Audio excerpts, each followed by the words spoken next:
Hello Malaysia, hello. Kenapa banyak negara di dunia mengatakan bahawa Indonesia lah punca negaranya takut perang. Selain takut, Indonesia juga mempunyai bangsa yang lemah. Okey guys, semasa perang tahun 1946, 1949 Belanda banyak kali mengatakan bahawa bangsa Indonesia ini amat penakut.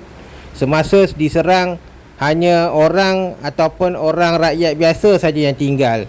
Pejuang-pejuang Indonesia semuanya lari ke dalam hutan. Mereka menembak rakyat yang tidak mahu perang. Sebab itulah kalau kita Malaysia perang dengan Indonesia, anda boleh bayangkanlah macam mana Indonesia akan kalah.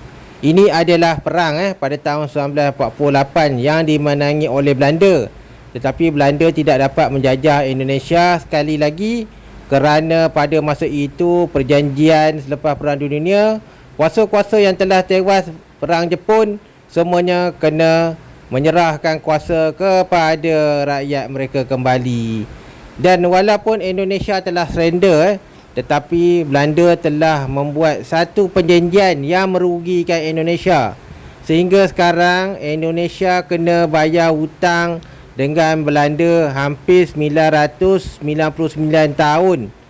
Berapa banyak tahun? Okey, kalau anda nak tahu sejarah Indonesia, bangsa Indonesia satu-satunya bangsa yang suka melarikan diri dari medan perang. Anda tak percaya, anda lihatlah ni. Kenapa askar Indonesia melarikan diri? Katanya berani mati, askarnya berani. Tetapi anda lihatlah macam mana askar Belanda 100 tahun dulu berjaya menjajah Pulau Jawa.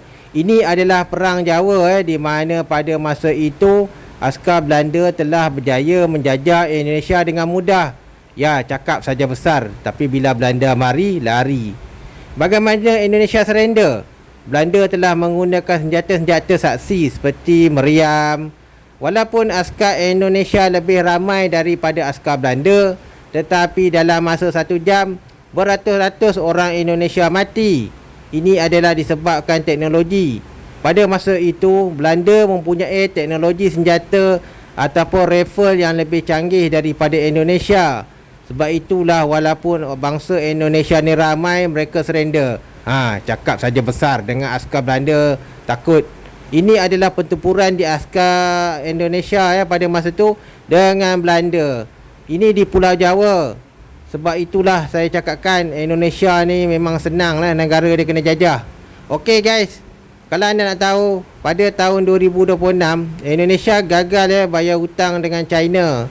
Jadi China telah mendesak Indonesia supaya memberikan China akses untuk membuat latihan perang di wilayah Natuna.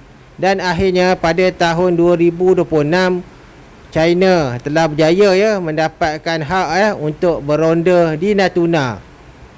Selain ikut telunjuk China, Indonesia terpaksa membayar hutang China. Sebab itulah di Asia Tenggara ini, Amerika telah meletakkan negara Indonesia sebagai negara pengkhianat. Bukan saja Indonesia mengkhianat Amerika, Indonesia mengkhianat banyak negara seperti Korea, Malaysia dan berbagai negara seperti di Rusia. Sekarang ni Indonesia adalah sebuah wilayah di dalam negara China. Okey guys, ini adalah latihan perang di mana askar China mengajar askar Indonesia. Askar Indonesia mempunyai senjata yang sangat buruk guys. Kalau anda pergi latihan, mereka menggunakan pindad. Okey, ada dikatakan bahawa aset perang Indonesia semuanya telah rosak. Indonesia sangat terdesak sekarang. Jadi China terpaksa memberikan kereta kebal kepada Indonesia. Ya, benar Pak, kami punya kereta kebal di Kalimantan semuanya sudah rosak. Anda bayangkanlah, kami menggunakan kereta kebal tahun 1992. Berbanding dengan Malaysia, kereta kebal Malaysia lebih mahal dan lebih baru.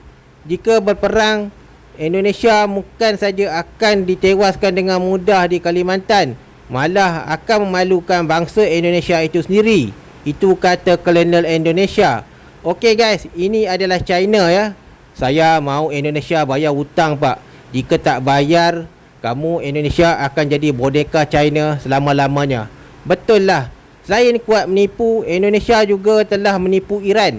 Di negara di Asia Tenggara, hanya Indonesia saja tidak dibenarkan oleh Iran ya untuk berdagang di lautan Hormuz.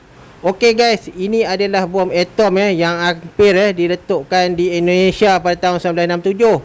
Malangnya pada masa tu Tengku Abdul Rahman terlampau kasihankan orang Endon, mungkin kerana dia tahu bahawa jika bom ni diletukkan Indonesia, Sukarno pun akan mati. Jadi Indonesia mungkin akan hancur sehancur-hancurnya. Okey guys, jom kita lihat ya bangsa Indonesia ya semasa latihan perang di baru ni Rimpact. Inilah senjata anti pesawat milik Indonesia. Jadi anda bayangkanlah ya betapa lemahnya negara Indonesia ya. Apapun kita jangan takut Indonesia, kita akan menang perang. Hidup Malaysia.